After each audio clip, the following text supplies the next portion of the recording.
Hello दोस्तों, स्वागत है आपका एसएम लो क्लासेस में। आज की हमारी ये विशेष चर्चा जो है, ये विशेष तौर से उन अभ्यर्थियों के लिए है जो एपीओ, पीसीएसजे और एचजीएस की तैयारी कर रहे हैं, लेकिन उनके मन में इंग्लिश को लेकर एक संकोच है, एक भय है और वो अक्सर इंग्लिश से डरते हैं।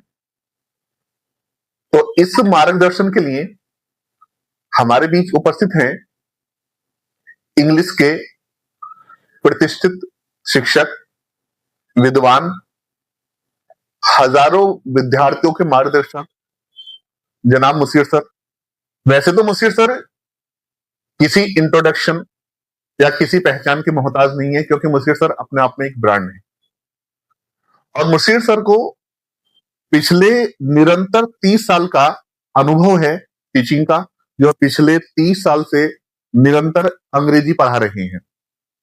और अगर जब मैं बात करूं, मैं खुद मुसीर सर का एक स्टूडेंट हूं और ये मेरा एक सौभाग्य है कि मुझे मुसीर सर का जो है सानिध्य, छत्र छाया और इनका जो है मार्गदर्शन प्राप्त हुआ।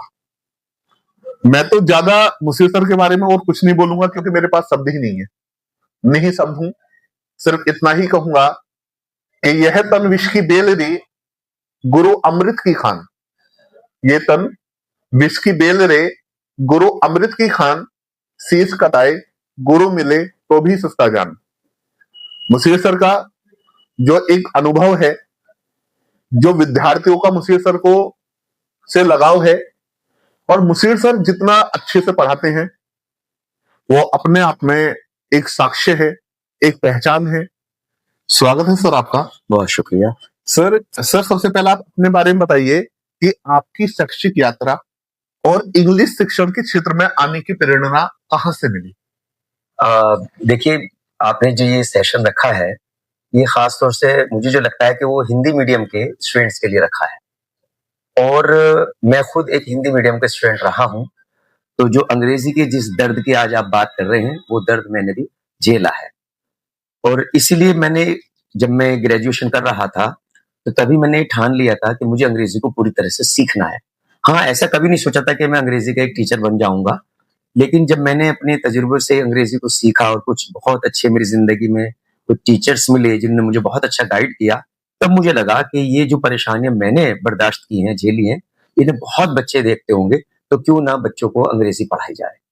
सर, आपने अभी कहा कि ये जो आपने सेशन या चर्चा रखी है, जैसा आपको लगा कि हिंदी मीडियम के छात्रों के लिए आपको बिल्कुल सही लगा, तो सर मैं आपसे ये जानना चाहता हूं कि अक्सर हिंदी माध्यम के वो विद्यार्थी जिनकी इंग्लिश बहुत ज्यादा कमजोर होती है, और अगर जो स्पोकन इंग्लिश की बात करें तो वो तो ना के बराबर होती है, विद्यार्थियों के अंदर एक डर है, एक फोबिया है, और कहीं ना कहीं असमंजस है, संकोच है कि उनकी इंग्लिश मजबूत होगी भी या नहीं होगी। तो सर, उनकी इंग्लिश कैसे मजबूत हो सकती है? ये जो फोबिया है, वो इस फोबिया से कैसे बाहर आ सकते हैं? असल में मैंने जो अपने एक तजुर्बा हुआ मुझे हिंदी मीडियम के बच्चों को लेकर, वो हिंदी को, इसको, इंग्लिश को वो एक परीक्षा के तौर पर मानकर पढ़ते हैं, ना कि सीखने के नजरिए से। और वो एक डर बैठा लेते हैं कि अंग्रेजी हम बोल ही नहीं सकते, जबकि इसका मीडियम से कोई लेने देना नहीं है। मैं खुद हिंदी मीडियम का छात्र हूं, जैसे कि मैंने आपको बताया, और मैं बहुत से अपने ऐसे स्टूडेंट्स को जानता हूं जो बहुत ही फर्राटेदार अंग्रेजी बोलते हैं और अंग्रेजी पर एक बेहतरीन उनकी कमांड है। अब जो बच्चों को जो डर है कि हम अंग्रेजी सीख पाएंगे या नहीं, सबसे पहले तो उन्हें अपने डर खत्म कर देना चाहिए और उसको एक सामान्य भाषा के रूप में सीखना शुरू करना चाहिए। उसकी शुरुआत वो इस तरह से कर सकते हैं कि बहुत ही सरल शब्दों को वो इकट्ठा करें, रोजाना की 10, 20, 30 जितनी उनकी सामर्थ्य है, उसी हिसाब से वो चले और धीरे धीरे उसको प्रैक्टिस में वो ले आए। तो मुझे पूरी उम्मीद है वो बहुत जल्द अपने अंदर एक इंप्रूवमेंट महसूस करेंगे। ये कभी ना ठाने कि हम बस 2 महीने में, 3 महीने में, 4 महीने में अंग्रेजी बोलना सीख जाएंगे। जब हमें इतने साल लग गए, 15 साल, 18 साल, तो हम एकदम से यूं क्यों मान लेते हैं कि हम 2-3 महीने में ही अंग्रेजी बोलना सीख जाएंगे। हो सकता है उन्हें साल भर लग जाए, लेकिन वो सीखेंगे जरूर, बट प्रैक्टिस। मान लो कोई विद्यार्थी है जी, जिसको इंग्लिश बिल्कुल नहीं आती, मैं ये नहीं बोल रहा कि उसकी इंग्लिश कमजोर है, बल्कि सवाल ये है कि इंग्लिश बिल्कुल नहीं आती, और वो इंग्लिश स्टार्टिंग से सीखना चाहता है, वो चाहता है कि मुझ पर इंग्लिश आए, तो उसे क्या करना चाहिए कि कम समय में वो अच्छे से अंग्रेजी को सीख जाए? अभी आपने कहा जिससे अंग्रेजी बिल्कुल नहीं आती बिल्कुल। और एक विद्यार्थी भी है वो, जी, तो कम से कम हम इतना तो मान सकते हैं कि भाई उसे एबीसीडी तो आती ही होगी, है ना? बिल्कुल सर। तो अब हम उस एबीसीडी से आगे अगर बढ़ लें, बल्कि एबीसीडी से मुझे याद आया कि जब मैं बच्चों को अंग्रेजी सिखाता हूँ, चाहे वो किसी भी क्लास के बच्चे हों, चाहे वो ग्रेजुएशन कर रहे हों, तो मेरी एक आदत है कि मैं एबीसीडी से आगे ही चलता हूँ और वहीं से उनको पढ़ाना शुरू करता हूँ ताकि उनका डर खत्म हो जाए। अगर उसको एबीसीडी आती है, जो कि एक मजाक के तौर पर कहा गया, आती तो सभी को है इतना, लेकिन उसके बाद वो आपने कहा कि वो अंग्रेजी बिल्कुल शुरू से सीखना चाहता है। अभी थोड़ी देर पहले मैंने कहा कि वो शुरुआत बहुत ही स्लो स्टेप से करें। वो रोजाना के बस मुश्किल से मैं 15 शब्दों पे आ जाता हूँ। वो केवल 15 शब्द रोजाना के इजी, जो उसके एनवायरनमेंट के हैं वर्ड्स, चाहे वो पहले ये ठान ले कि मैं पहले फ्रूट से निपट जाता हूँ, वेजिटेबल से निपट जाता हूँ, यानी इनकी इंग्लिश वो ठान ले कि मैं इनको सीखूंगा।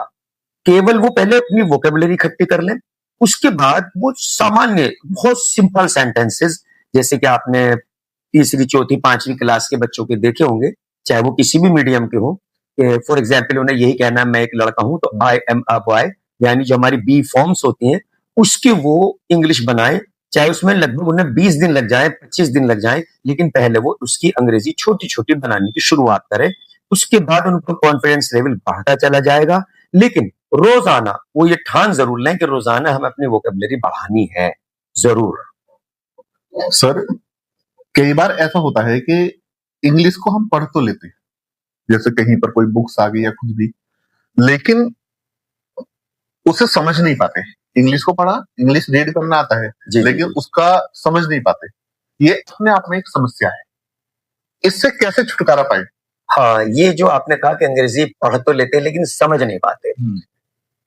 जो इंग्लिश के स्ट्रक्चर्स हैं, यानी अगर हम एग्जैक्टली उसका भाव निकालना चाहते हैं कि यहाँ लेखक ने या जो भी मैं कहानी पढ़ रहा हूँ, यह क्या कहा गया है, मैं एग्जैक्टली अर्थ उसका नहीं निकाल पा रहा हूँ क्योंकि मैं मान लेता हूँ मेरी अंग्रेजी कमजोर है। लेकिन मैंने भी एक बात पे जोर दिया, वर्ड पार। अब उसने उसके अंदर कुछ वर्ड्स ऐसे मिले जो उस बच्चे को पता था कि इनका अर्थ क्या है, तो उसका एक टूटा फूटा सा अर्थ वो निकाल लेगा।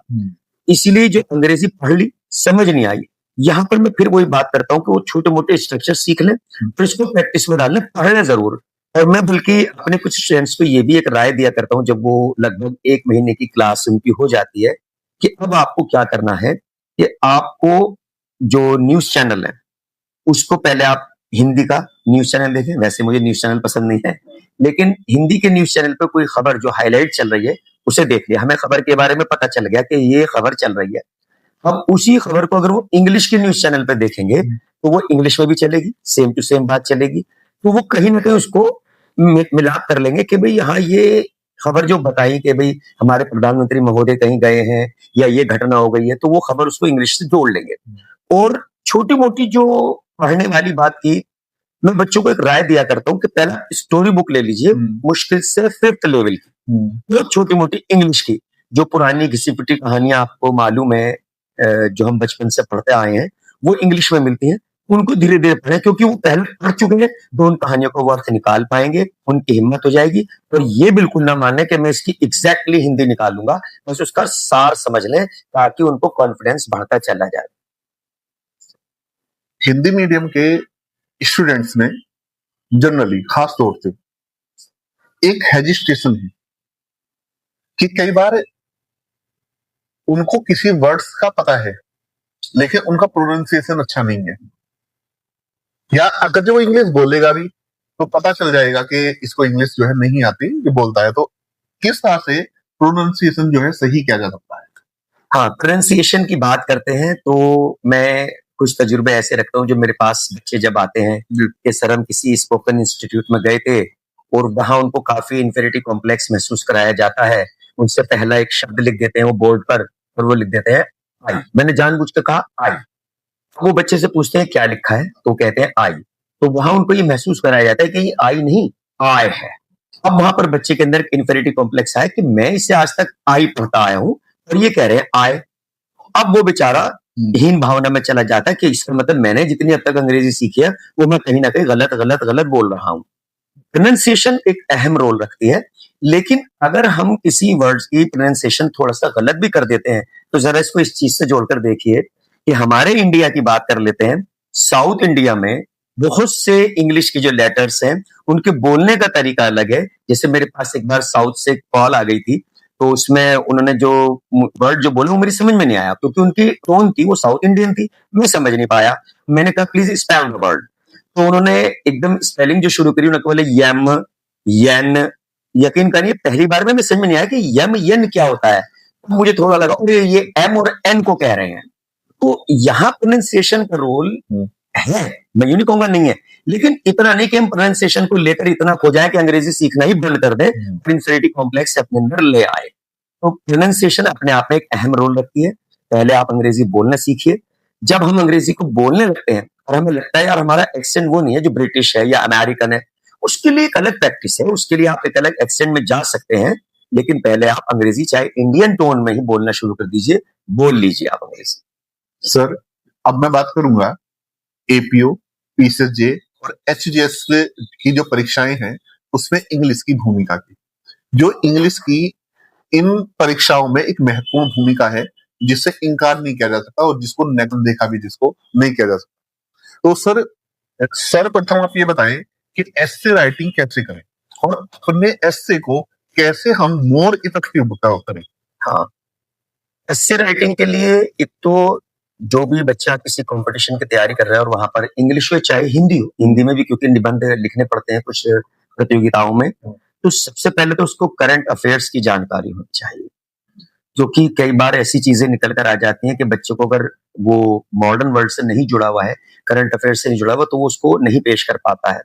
तो करंट अफेयर्स की पूरी नॉलेज होनी चाहिए। और अभी फिर वही बात निकल कर आती है कि वर्ड पार यानी वोकेबुलरी उसकी जबरदस्त होनी चाहिए ताकि वो उसको ध्यान दे।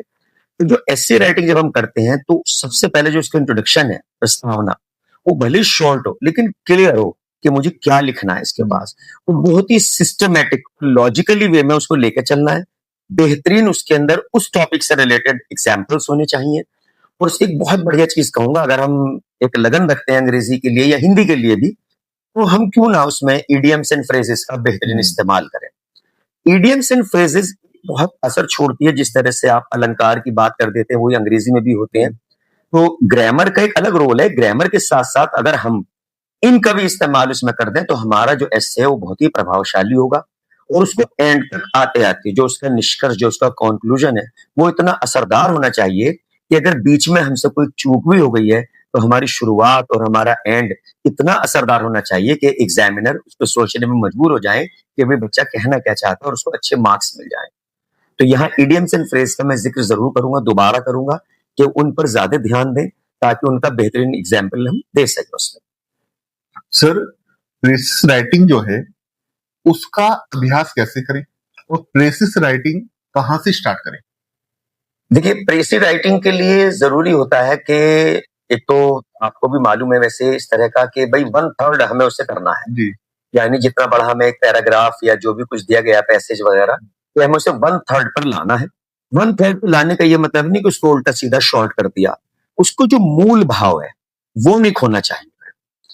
अपनी तरफ से कोई अपने उसके अंदर विचार नहीं डालनी चाहिए। जो ऑथर ने हमें दिया है, जो हमारे एग्जाम में छपा है, हमें उसकी मूल भावना से छेड़छाड़ नहीं करनी चाहिए।